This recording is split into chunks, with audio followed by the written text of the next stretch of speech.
Hello po mga ka-awesome, kamusta po? At sa lahat ng mga OFW, saan man po kayo sa mundo, sana po ay pag-iingatan natin ang ating kalusugan sapagkat yan ang puhunan natin para mabigyan natin ng magandang kinabukasan ng ating pamilya.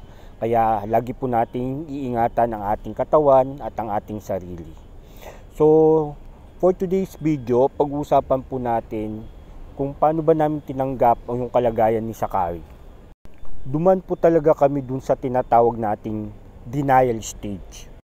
Lagi namin sinasabi na late lang ang development niya, pero hindi eh. Habang lumilipas ang mga araw at buwan. Habang lumalaki siya, lumalaki din yung kanyang red flag. Ang sakit sa aming kalooban na makita habang ang ibang bata nakikipaglaro. Yung anak mo andun sa isang sulok, naglalarong mag-isa. Sa halip sana siya'y nakikipaglaro at nakikipagsaya sa kapwa niya bata, hindi eh. Andun siya sa center, kailangan niyan mag-under ng therapy. Sa kanyang murang edad, ang sakit isipin na pinagdadaanan niya yung mga ganitong klaseng struggles. May mga panahon o oras na magugulat ka na lang kasi bigla siyang iiyak. Sa hindi mo malamang kadahilanan. Hanggang sa ikinonsulta namin to sa kanyang pedya. So doon sinabi namin lahat ng kanyang red flag. Then ayun, nirekomenda kami sa isang developmental pediatrician. Pagkibigay sa amin nung referral, tinawagan ko agad at nag-email agad ako. So, since panahon lang yun ng pandemic, ang binigay lang sa amin is through online yung kanyang assessment.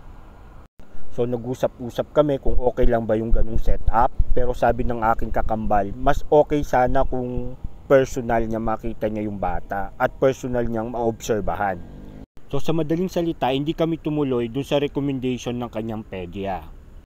Nagkataon naman, meron kaming kapitbahay na yung anak niya, same ng kondisyon ng anak ko. So nirekomenda niya yung kanyang doktor, binigay niya yung number. So hindi ako nagpatumpik-tumpik. Tinawagan ko agad yung kanyang doktor. Medyo natagalan bago kami tinawagan. So, nung nag-email na siya sa amin, yung una is assessment para sa magulang. So, tinanong muna kami kung ano yung naobserbahan namin kay Sakari. After namin ma-interview, nag-set up na sila ng araw kung kailan yung face-to-face. So, 3 buwan pa kami naghintay.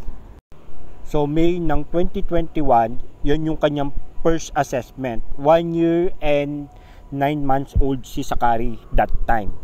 So, ang finding nga is autism. Pero hindi pa masabi ng doktor kung anong level. So, dun na bumuhos ng luha yung kanyang lola. On that moment, ang pinaka naging emotional talaga sa amin, yung mother ko. Kasi sobrang naawa siya sa kanyang apo. Pero yung ako at saka yung misis ko, parang ready na kami. Dahil during the interview kay doktora, parang nauunawaan na namin kung ano yung kanyang kalagayan. So, mas lalo naming inaccept nung nag-under na siya ng therapy. So, dun sa therapy kasi, kasabay ng pagtuturo kay Sak, sabay din kaming natututo. At mas mabilis kasing, mas magagabayan kasi namin yung anak namin pag tinanggap namin sa aming mga sarili kung anong kondisyon niya.